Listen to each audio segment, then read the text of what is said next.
تالا الشوفي ابنة السويداء الأولى على مستوى المحافظة في المرحلة الإعدادية، عزفت لحن الأمل وغنت لمستقبل لم تعلم أن أيادي الغدر ستغتاله برصاص التطرف.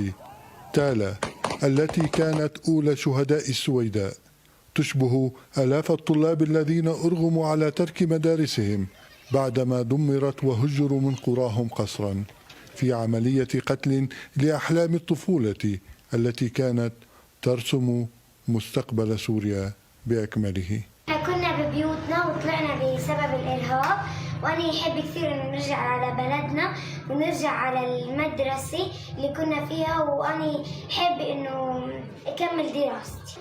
أنا مشتاقة لمدرستي وبيتي، مشتاقة أروح على البلد، وبيتي كل شيء كان احترق. نحن تهجرنا من بيوتنا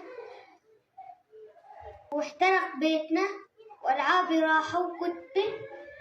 153 مدرسة للتعليم الأساسي و14 مدرسة للتعليم الثانوي دمرت في القرى التي لا تزال تحت سيطرة العشائر البدوية، فيما تحولت باقي مدارس المحافظة إلى مراكز إيواء للمهجرين قسرا، والذين يقدر عددهم بنحو 200,000 نسمة.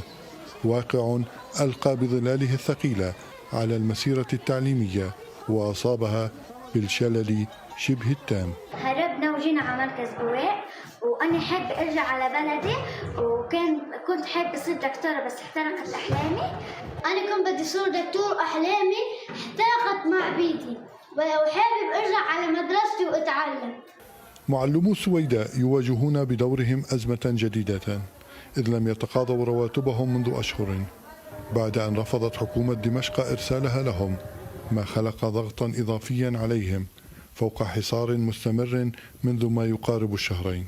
كمان نحن كنا عم نستنى المدرسة، وكنت حابة كثير أروح على المدرسة، بس صار معنا هيك ما عادش قدرت أروح على المدرسة ولا أشوف كتبي ولا أشوف دبابي ولا أشوف ألعابي ولا أشوف أي شيء، حتى أشوف بيتي ما قدرت.